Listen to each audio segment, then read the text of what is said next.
Hello and welcome everyone to another Legends Reborn AMA. I am here with the developers and I'm going to go ahead and hand it off to them to introduce themselves.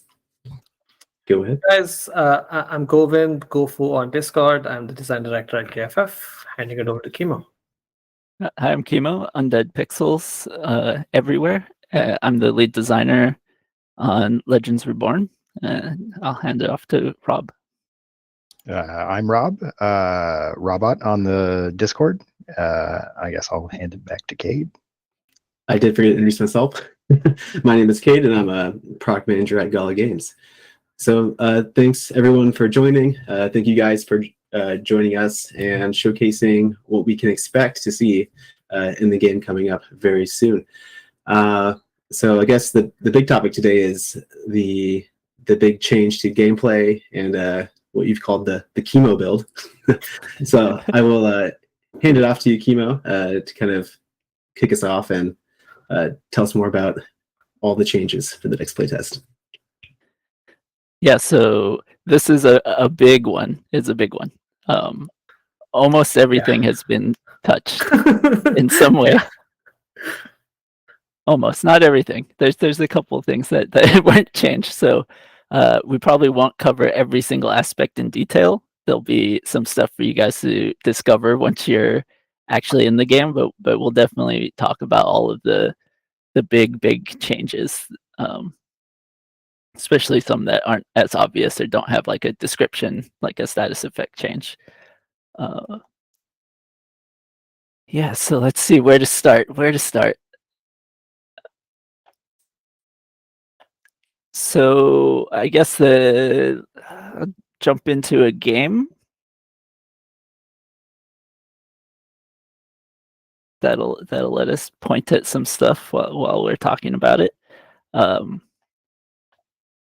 So one of the biggest changes right off the bat, let me get into here, is that when you do a drag attack now, it will be doing hybrid damage, as opposed to in the past it was only doing physical damage. So now a normal drag attack, which is what you use to draw cards, is going to be doing both types of damage combined. The intent behind this change is to make I think it makes a broader potential of character, like the character stats can be more diverse, and the way that you build decks around the characters can be more diverse because of this change. You can see this, like this imp here has only 7 physical attack. That's something that was not possible before the change, because we had no way to make physical attacks that low where it made sense with how all the other mechanics worked. So this allows us to make these types of changes, which hopefully pan out. People like them. Are you going to talk about the resistance and damage against that as well, or is that coming later? Yeah. So basically, this guy's got perfectly even defense and resistance. But as part of the expanded stats, right? Like, it's not just that now we can have characters whose physical attacks are very tiny numbers. We can also get into defenses and resistance. Like, resistance matters more. We can actually base a character around resistance, whereas before it was very specific to like a counterplay where you didn't know what your opponent was going to be doing, and if they didn't have that magic card in their deck, your resistance was almost useless. So hopefully it's all like homogenized a little more, like everything has a meaningful effect. Right. Yeah, we've definitely felt it when we are playing internal playtests. The first time we played the build together, it took some time to like wrap your head around unlearning what you had already learned. But I think subsequent playtests internally, we're starting to really like this. This hybrid attack is pretty damn interesting. It like gives you just a variety of characters now, for sure. Just being able to drag attack with magic-based creatures and not feeling like I was doing that just for drawing cards, and not having to waste all of the slots in your magic creatures with magic attack cards that you want to draw is useful. Yeah. Yeah, so another new mechanic. This is another big change right now. Is this? I can't see it very well there. This little white indicator, these slots on the bottom. That's actually the creature's deck of cards. So you can see one has been taken from each creature already. That is from the initial hand draw. Where you get one from each creature. Now when they do attack, you see the card get drawn from there. The counter goes down, so you know how many cards are left in this creature's deck. We also have a draw limit, where each creature can only draw one card per turn.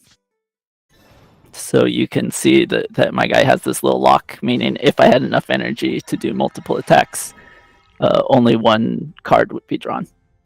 I think this change makes it less viable to only have a single character out at a time.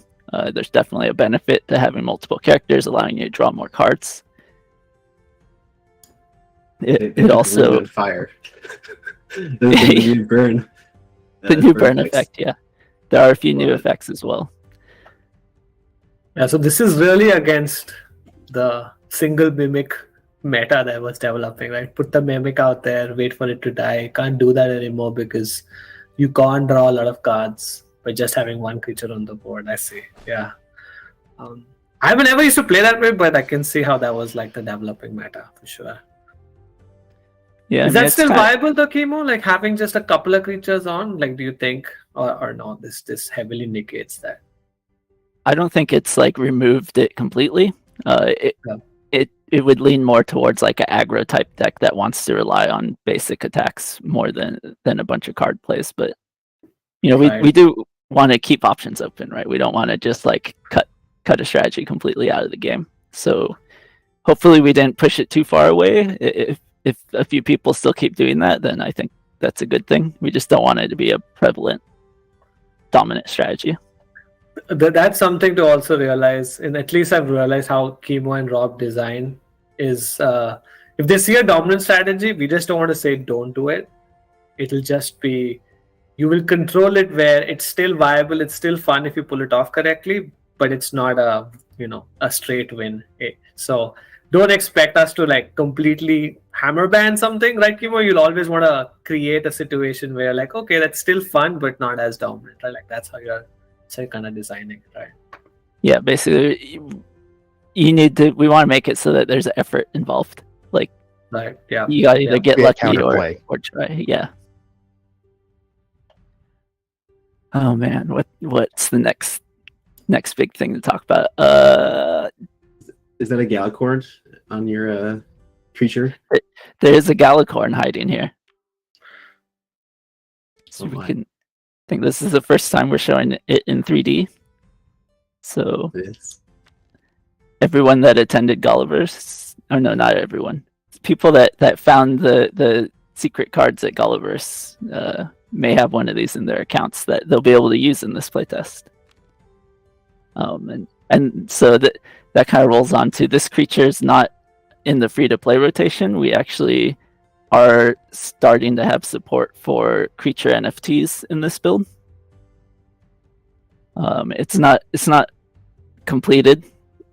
Having an NFT in your account will give you access to the creature, but we haven't finished all of the like rarity and variants and details around it. So for this playtest, it'll only be access, and it'll behave very similar to the free-to-play creatures themselves. Only you'll be able to use it when that creature's not on rotation. But definitely look forward to a future playtest after this one where NFTs will have their full rarity support with different card slots and things like that.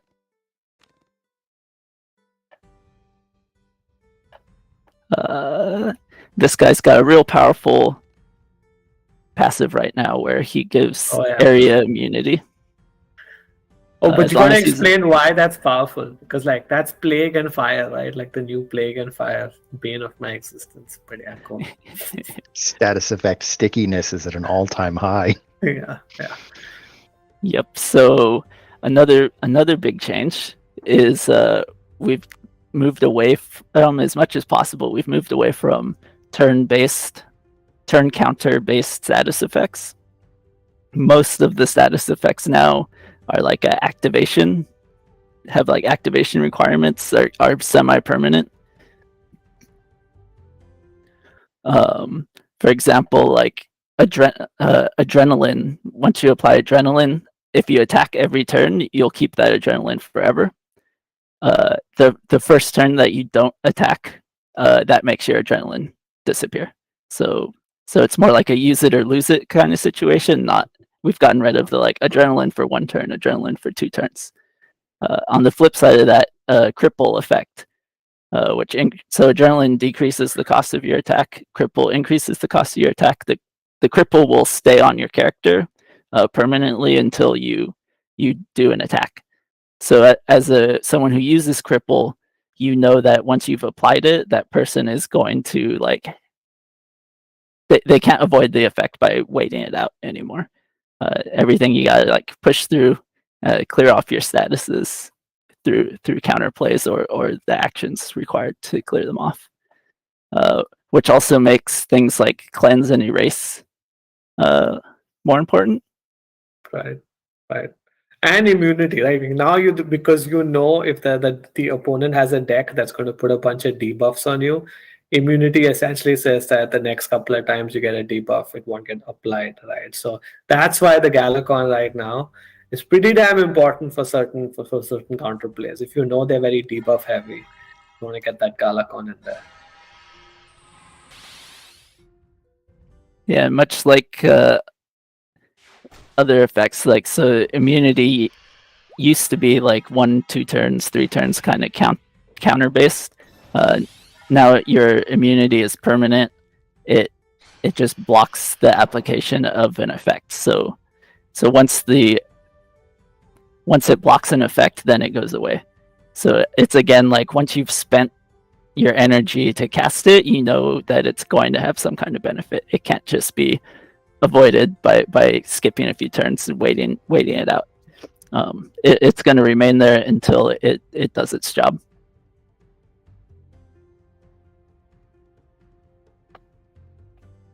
What else? I could talk about how all the armors work. That was a big change for me. Also, fire and plague. Like, unless you want that to be a surprise, those are the 2 ones for me. Yeah, okay, I'll talk about fire now. So I've been using this fire elemental. His passive is that no matter who on your team attacks, he trades some of his health for their health, essentially. Like he spends his health to put fire on them. And you can see here I've been stacking up fire on the Gladesbriggan, and that fire has been spreading to its neighbors. So again, one of those like deal with it type of situations that we're trying to put into the game. Fire, if I call it like stop, drop, and roll. Once you're on fire, you need to do an attack with that character to put that fire out. If you're not putting that fire out like that golem just did, it's gonna spread to your neighbors. There it went. So that golem, he cleared off his fire. The Spriggan was still burning for 40%. So that 40% spread back to the golem for half of its value. So now the golem's on fire again for 20%. Keeping an enemy team on fire, it gets pretty frantic, but it's a lot of fun. It's a big buff to this ability that was kind of ignored in the past, honestly. It was too easy to avoid the damage, and it didn't have a very high damage output. So now, even though you're still applying small amounts of burn, it'll multiply itself as it spreads. So like this 20% will spread 10% to the troll, and like it'll just keep firing back and forth until you can put all the fire out. And I don't have plague in this deck right now, but in a similar vein, the hook with plague is that it's like a permanent effect that stays around forever. and snowballs over time. So what we've done with Plague is we've made it persist even through death. So if you have a enemy that is high on Plague and you kill it, that Plague stays around. That death does not stop Plague. It spreads on death to the neighboring characters, much like fire. So once you start getting Plague stacks, like you need to cleanse them. Otherwise, it's gonna be there for the entire game, even after death. And which is why, again, Gala Con, MVP right now in internal playtests. It can prevent all of this fun stuff that we've added. So Another great one, the water elemental also will help clean this type of stuff off of you. Yeah, I was gonna say, when you were making these changes to the kind of mechanics and some of the abilities, were you also thinking of new action cards that could be implemented that could complement or counter the changes, or? Yeah, and we definitely still are in the process of adding more and more action cards. We do have some new effects, so I spoke to what our current users know is cleanse and erase. They've actually had their names changed to expunge and relief. However, erase and cleanse still exist in the game. They've just been made more powerful. So the original random effect is now called expunge or relief. The new version of erase and cleanse allows you to specifically target what you want to remove. I don't have a card on me right now, but like because she has 4 buffs, I could specifically choose to remove her shield or remove her armor. I don't have to rely on the randomness with these new cards. That'll be really useful for if someone's stacking debuffs on you and you need to put the fire out, you'll be able to target the fire specifically. That's nice. I can recall it going the wrong way for me every time that I wanted to get rid of the bravery or something else that I was trying to get through. Definitely. Yeah, so they'll cost more. I think because of the need to clean the status effects, we've made the random ones cheaper. It's easier to use. We're also going to be putting them on a few more character types, or at least variations of them. And then the specific ones where you get a target, those cost a little more than the old random. So it's been split into 2 and kind of moved in both directions. Let's see.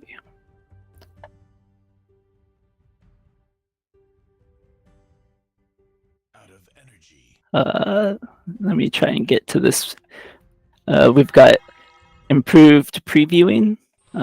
Maybe some people noticed it while I've been playing, but you get to a point where I can point it out. There's now a skull icon on the character when your target's going to die, so it's super clear that it will be a killing blow.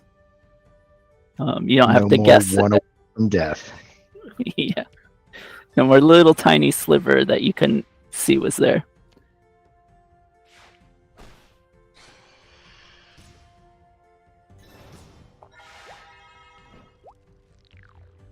Oh, that fire. Jeez.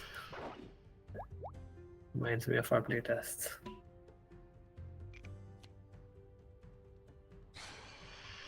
Yeah, so the AI has not been updated yet for dealing with these new effects. So there's some parts that they're still trying to deal with it as if it were the old version, and You can bully them with status effects a little right now. yeah. All right, here we go. So there you go. Yeah. you can see the skull, the health. Actually, the number itself updates, so you can see that it's going to be 0. I don't know how well this is coming through on the stream, but you can see exactly what the health is going to be after an attack. This assumes that you're not critting. The crit is not predicted, so you know if you see a sliver without a skull, you might still kill them if you get a crit on the character. Well, so you can see it previews kind of everything at once, so you can see Oh yeah, talk about the stats going down with health. Did talk about that? Yeah. Okay. So there's a lot going on right here, right? So, I wish you could see me pointing at the screen. So with this preview, you can see that the fire is going from 40% to 50%. So his burn is gonna increase. You can see my fire elemental has a skull on him. That's because when the fire elemental's passive activates, he's gonna lose that last little bit of health he has in order to activate his passive. So this attack will kill my fire elemental. You can also see another new thing I haven't talked about yet. This radiant armor is becoming dim armor. So what dim armor is that radiant armor can only be used once per turn. Once you hit someone with radiant armor, that armor turns into dim armor, which has no effect except that it becomes radiant armor again at the start of the next turn. So you get to see all of that in the preview, as well as this character is losing her immunity. That is to block the blind that the radiant armor would have applied. You know, see, if I attack with this character, I'll see before committing to the attack that my Galacorn will end up being blinded if I do this. So there's a lot of info being presented now. Hopefully it's not too much, but I don't know if you had those instances where you're doing your moves too quick and it's like, oh shoot, my guy got like burned or blind. I wasn't expecting that because I was just doing my moves too fast. Now it's shown a bit more. Hopefully it's all clear. Yeah, I like it. It looks a lot more clear, and being able to see that preview and just the tooltip as well is really nice. Seems to improve a lot, so looks good. And yes, lots and lots and lots of changes. The one I didn't. This is Govan talked about it, and I glazed past it. So another change is that the characters are losing damage based on how much health they have remaining. So if you see her attack and magic did not start at 20 and 28. She has this reduced damage due to her being about to die. Right now it's set so that there's a 25% reduction. So basically every percentage of health that you lose 0.25% of your damage from both physical and magical. But your defenses still remain the same, right? The defense stats don't go down. Correct, yeah. Got it. Just your attacking output. Got it. Yeah, and so the hope with that is what I was seeing before was, someone would have like a Phoenix out, which is one of our high attackers, someone with something like 75 attack power. And the entire game, every attack would come from that guy. Yeah, it definitely helps in like targeting an opponent threat. So you're like, oh, if the Phoenix is out, okay, it's game over. No, just get all your 3 guys to attack the Phoenix to reduce its potency, and then you can concentrate the guys. So yeah, totally changes the game how you play it. Yeah, for sure. You can neutralize the threat without having to go in for the complete kill. Like, a 15 health Phoenix was still like a huge problem for you, and you had to like finish it off. So this lets you be a little more dynamic. It makes the game a little more dynamic over time. Your targets and your attackers change. At least that's the hope.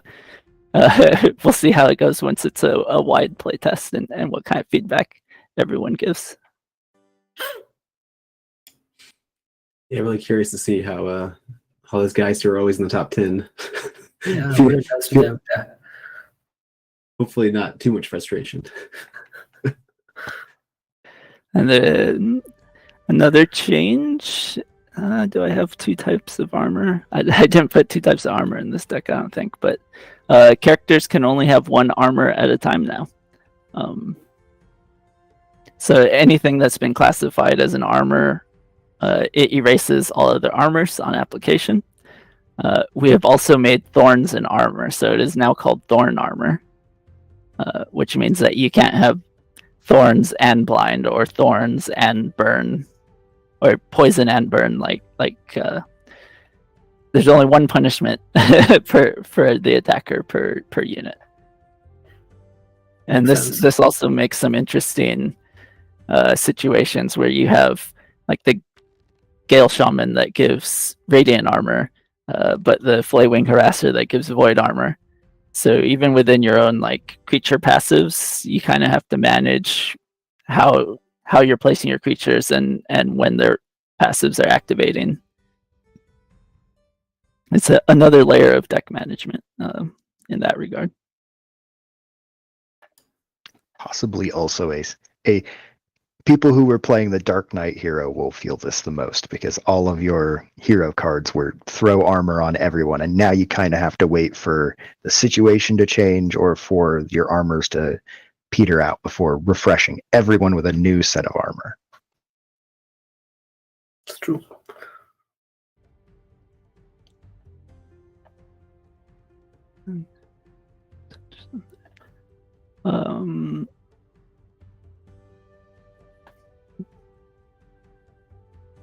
Radiant armor. So this kind of off mode that the armor has, like the dim armor and the radiant armor, we have a similar effect for taunt or bravery. So we've renamed bravery to taunt. Just feels a little more clear. It's more in line with what people expect the behavior to be. So now when you taunt only forces attacks for one hit per turn. Again, like once you hit a taunter, they move back, and your whole team is open to attack again. This is actually, it sounds kind of like, oh, a taunt got weaker, but it's more just that it's changed, right? Like it's actually having multiple taunts is very powerful now. Yeah. Because you can taunt with 3 characters, and they're forced to attack all 3 of those characters, right? Because when they hit one of them and that one is no longer taunting, now they're forced onto the other 2. And it does, I think it behaves more like what the original intent was, where it spreads out damage and like forces you to damage things that you may not want to damage. I think it's a lot more effective than just like having your taunt on your big tank and like waiting for him to be the first one to die. It definitely alleviates that kind of weird feeling where there was absolutely, when you put a taunt on something and they had all their creatures out and it was late game, you were just absolutely consigning whatever that creature was to die because you really couldn't brace it to get hit like 9 times. But now you can put 3 taunts out and save the one creature that you were really legitimately trying to keep the damage away from by putting taunt on a tank.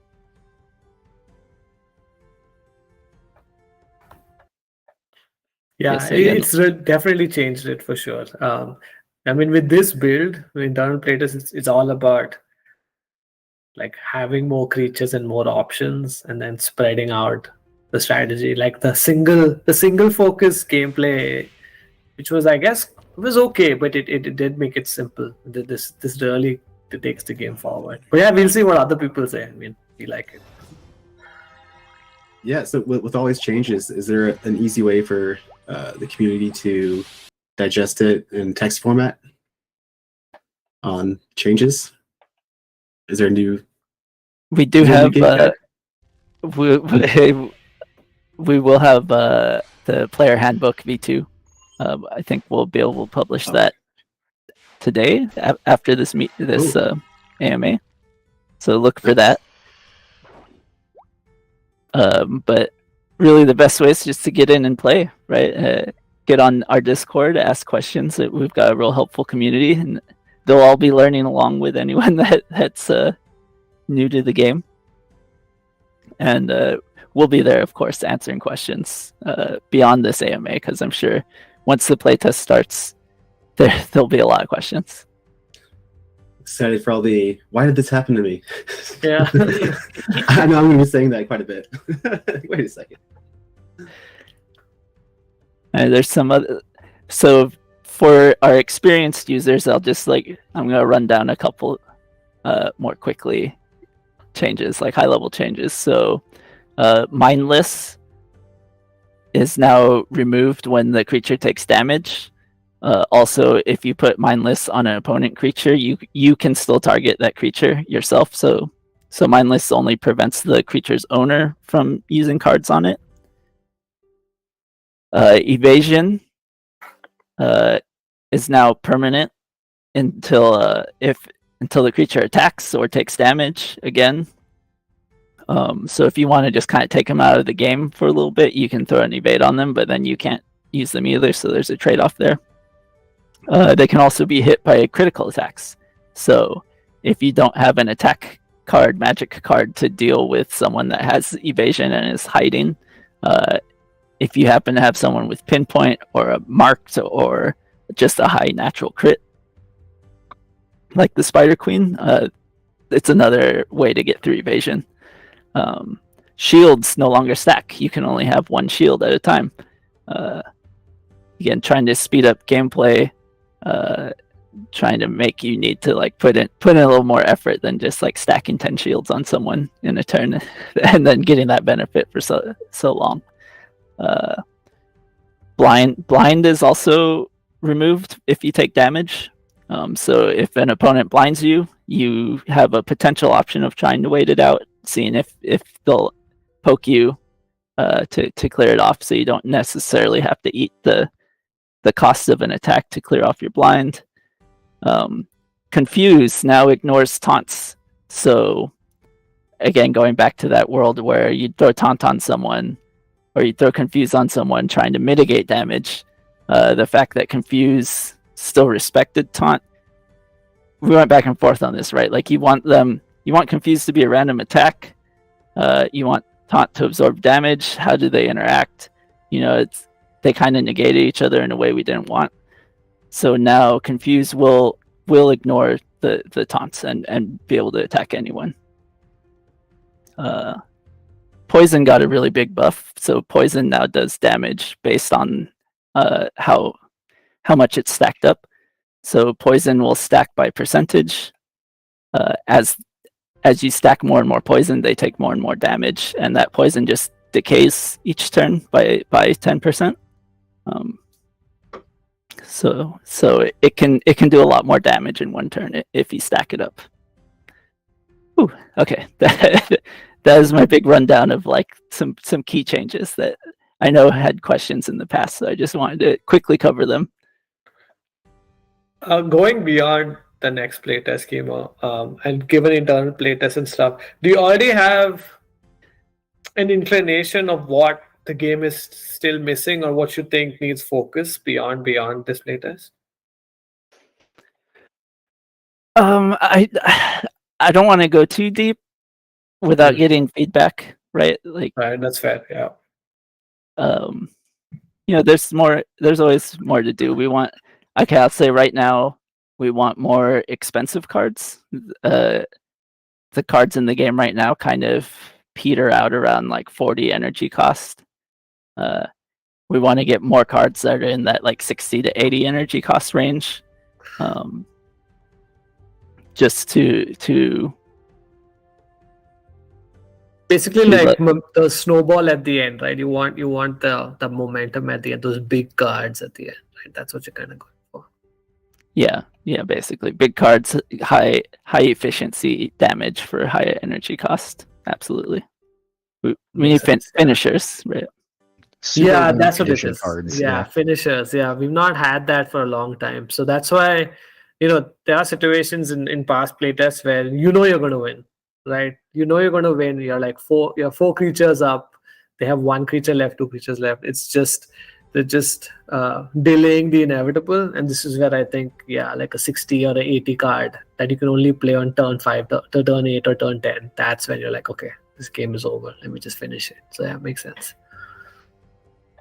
Yeah, definitely trying to get some of that in, and it kind of been relying on hero cards to be finisher cards in the past, but we find people get really excited. They use them right away. They're not saving them as finisher cards, and we didn't end up I mean, it's understandable based on how we built them, right? So Yeah. Not all of them are designed to be finisher cards, and Yeah.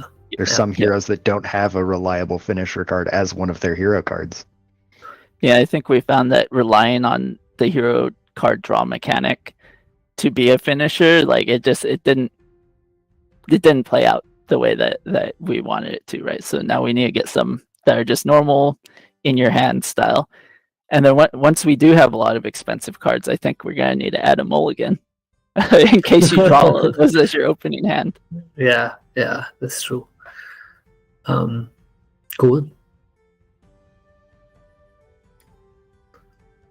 All right. Was there any other dev update info from the league opened? Oh yeah, so I guess there's still stuff, by the way, Chemo hasn't covered, but I think all the bold beats are there. If I'm going through the game session, the playtest internal we have done, but yeah, I can go into the dev updates. So right now, we are completing Action Card Gacha and NFT V2. As Kimo mentioned, the NFT version that we have implemented for the next playtest is incomplete. Like you can see your NFTs, but rarity isn't in there.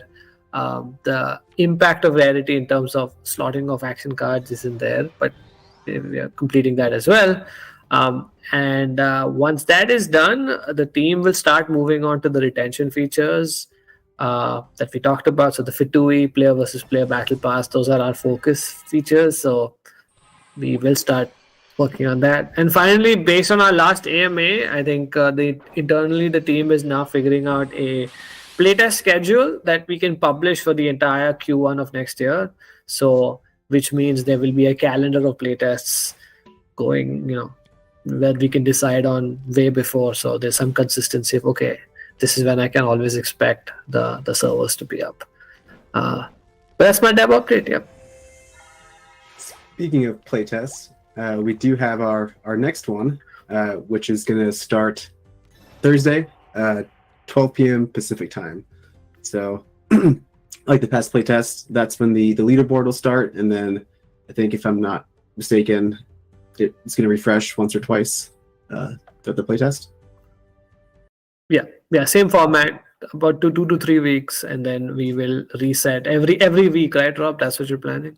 Yeah, everything will roll over per week. Yep. Awesome. If you do own those creature NFTs and you make your deck entirely out of creatures you own, you should be able to just carry it over between the cycles. Nice. Well, cool. I think I was going to grab some questions from the Discord or YouTube.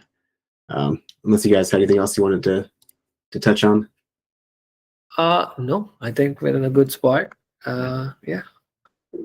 All right. So it looks like from a Discord. So how are characters going to be introduced in the future? And will there be generations of characters? I think I know there's characters that are out there which haven't been in any kind of creature pack or anything yet. But yeah, do you guys have anything on that? I can comment on it too, but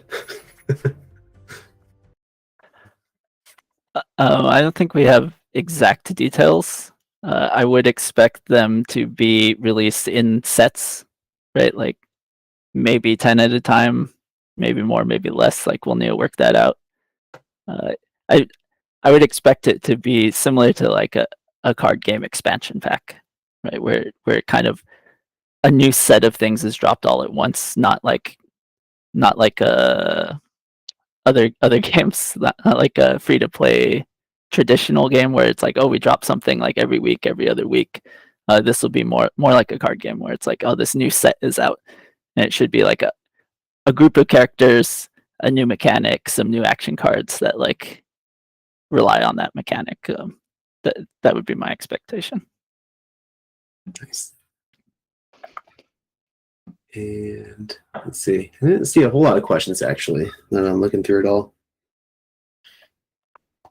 I think Chaos has a question. I think Chemo is just about how evaded creatures can be hit. Evasion creatures, yeah.